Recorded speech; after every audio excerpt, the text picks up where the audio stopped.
For today's live story time with DM, I have a quaint little story known as Trixie's Funhouse, as suggested by DJP-Dude1 and as written by, does it say a name here? No, just Spooky Pasta Stories. Okay, I guess he didn't have a name for this sort of thing. Yeah, just imagine this as, if anyone watches Yuri of Wind, his bullshit creepypasta story time. I'm probably just going to be reading really weird stories. But let's see how this goes. Gosh darn it, the young filly exclaimed as she and her two friends trotted down the road. I really thought that would work, her unicorn friend replied. Oh, we're in trouble now, said the Pegasus filly. I knew this wasn't going to work. You really screwed this up, Apple Bloom. Hey, don't blame me. Sweetie Belle came up with the idea. I didn't come up with the idea. My sister told me. Well, your sister is crazy to think we were going to get our cutie marks, replied Scootaloo. That was so stupid and embarrassing. Apple Bloom sighed. I guess we're not meant to be cutie mark crusader prostitutes.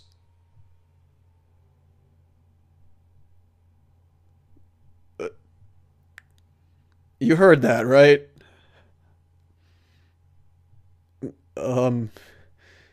Sweetie Belle, why did your sister tell us that we should solicit sex from the townsfolk? Scootaloo asked. Well, Rarity said that it's a very profitable business and we were so useless at doing anything else that we might as well ask sex for random strangers. Wow, your sister's an asshole. The three friends continued down the road and across a familiar face. I see you girls have a problem. Trixie? The three girls said. Yes, it is I, the gay and pitiful Trixie, and I am here to help you. Why should we trust you? Apple Bloom said. Yeah, weren't you that hack show-off that lied about your accomplishments? Scootaloo added. My sister has pictures of you in her private room. Apple Bloom and Scootaloo both shot a death stare at Apple Bloom. What the fuck? Scootaloo mouthed. Okay, I know that I've had a bad past in Ponyville, but I, the gay and pitiful Trixie, is here to make up for it. I want to start by helping out you three fillies. I want to help get you your cutie marks.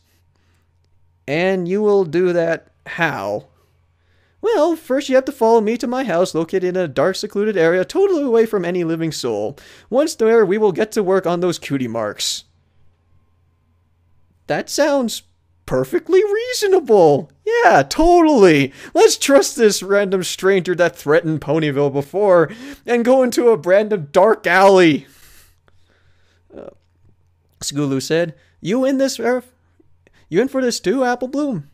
I don't know. Sis will be awfully sore if I don't return home on time. But you know what? Screw her. I'm in. What do you say, Sweetie Belle? Dumb fabric. Scootaloo face hoofed. Yeah, we're in.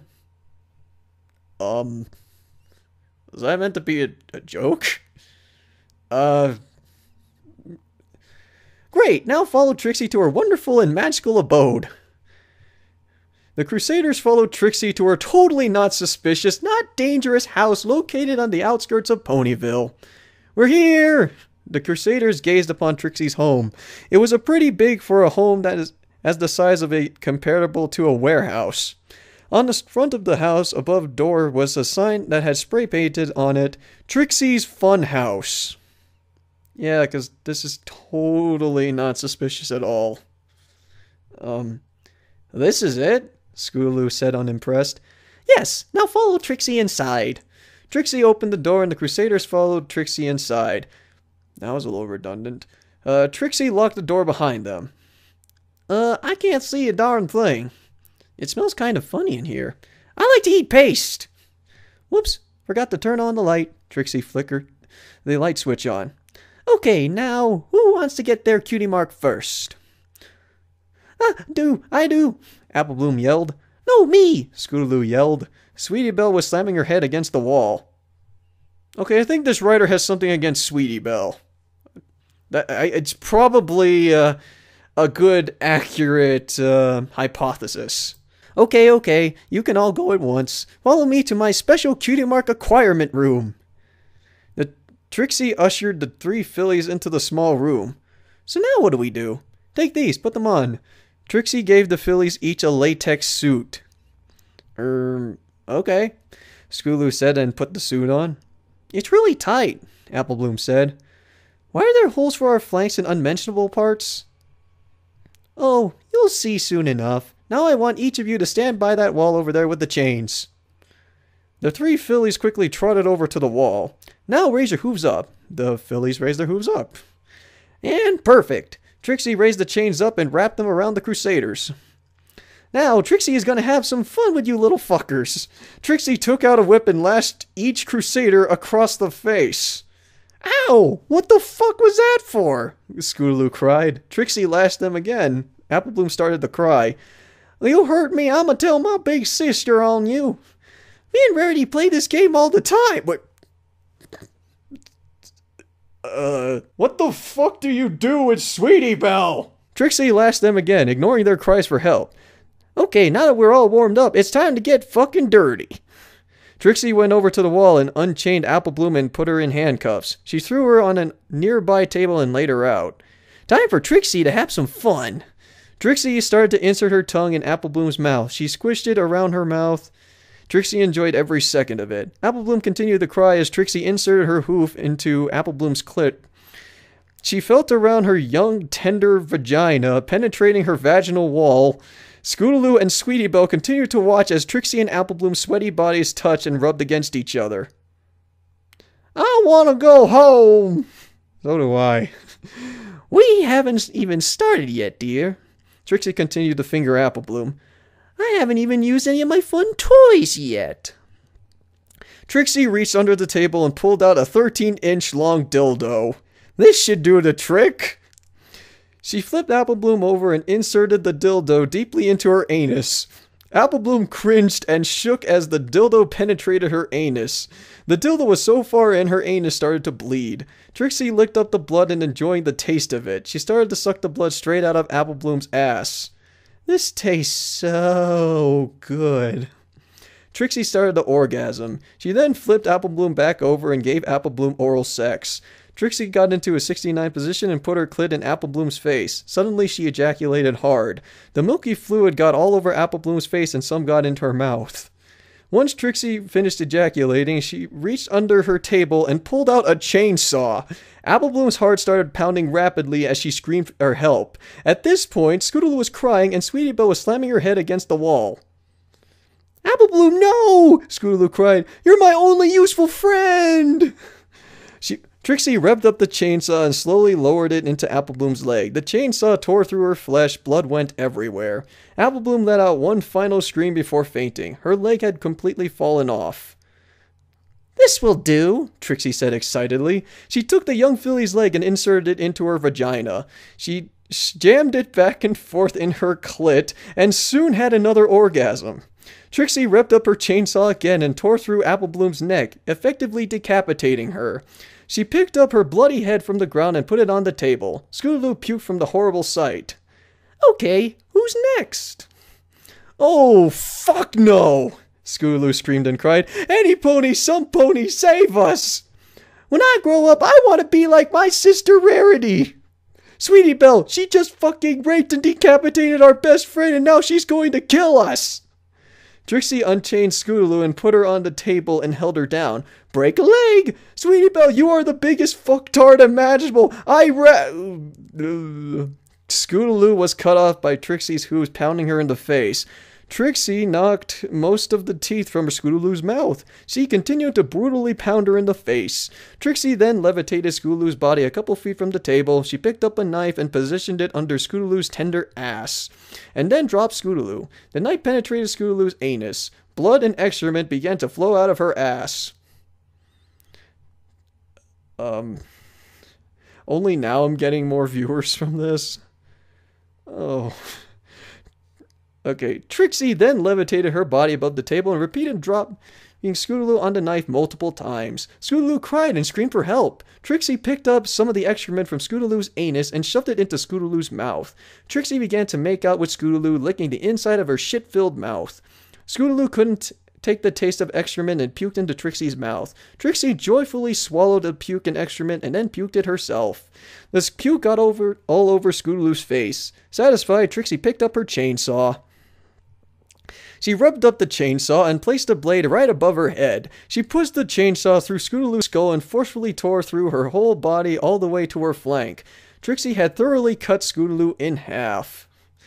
She turned off the chainsaw and got up on the table. She took one bloody half of Scootaloo and rubbed it against herself, enjoying the innards of Scootaloo rubbing against her body. She put her face in her urinary tract and enjoyed the feces that rolled out. Trixie had another orgasm. She wiped Scootaloo's remains from the table and set her sights on Sweetie Belle. Yay! My turn to get my cutie mark! Trixie face hoofed. Ugh, fucking idiot. Trixie unchained Sweetie Belle and put her on the table. She revved up her chainsaw and began to work on Sweetie Belle's horn. The chainsaw tore completely through the horn. Trixie took the horn and inserted it to Sweetie Belle's vagina. Sweetie Belle laughed and got excited as she did this. Despite the blood pouring out of her vagina, Sweetie Belle had an orgasm. More, more! She cried. So that's what Trixie did. She flipped Sweetie Belle over and stuck the horn in her anus. She jammed it multiple times in the delight of Sweetie Belle. Did my cutie mark show up yet? What is it? What is it? Sweetie Belle started to annoy Trixie. For fuck's sake, can you please shut the fuck up? Trixie took the horn and shoved it down Sweetie Belle's throat. Sweetie Belle was choking on her own horn. Trixie continued to push the horn through until it went through the back of Sweetie Belle's neck. Blood swept through it of her neck, and she took her final breath and died. Fucking stupid children can't shut the fuck up, Trixie angrily said. Trixie went over to a sink and cleaned herself up. Hours later, her phone rang. Trixie picked up the phone. So, did you get the job done? Yes, Trixie took care of her and her two dumbass friends. Oh, thanks for Celestia. I can finally work in peace without that little shit messing things up. Great, so you'll send me your payment? I'll come by later. Sounds good? Yes, bring the bits. All the bits. Trixie hung up the phone and relaxed after a long, fun day of sex, rape, and torture.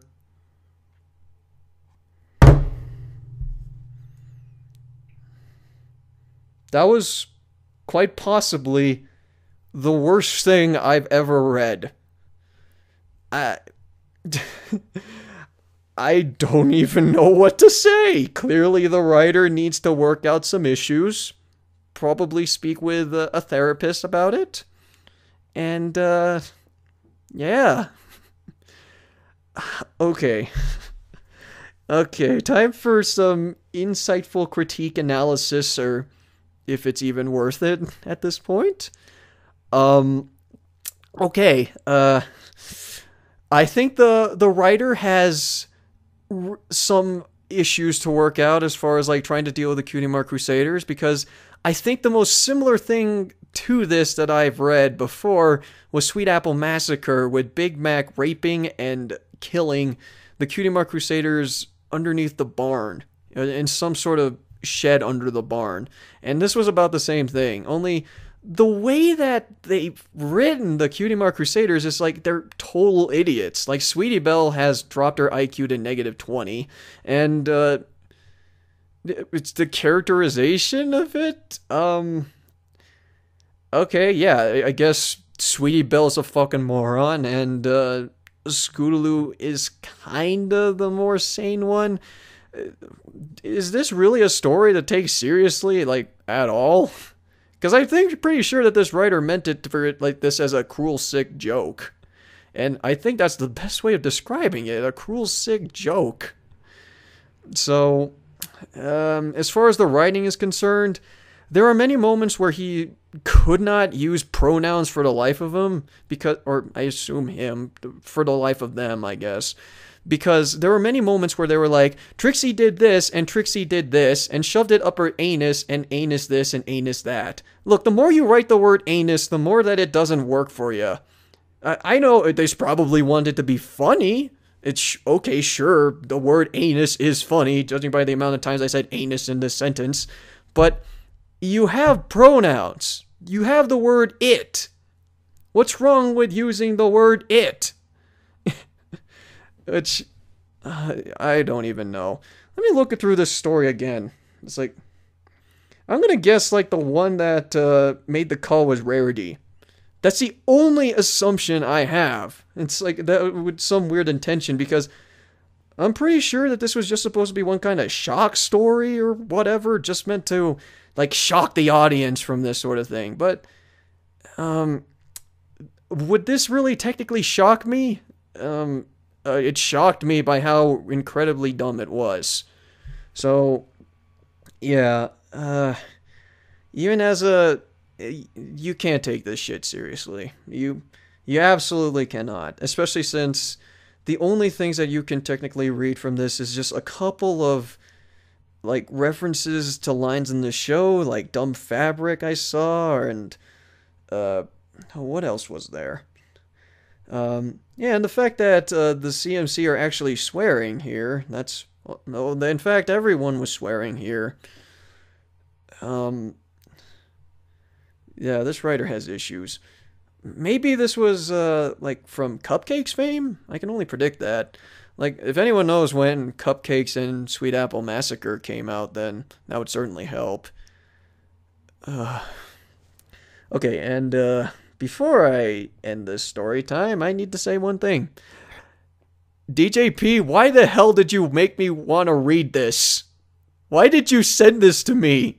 What did I ever do? Was it the recording session where I took an hour for things to get processed? Because I'm sorry about that. I can only say I'm sorry. You didn't need to send me this piece of crap story. Oh my god.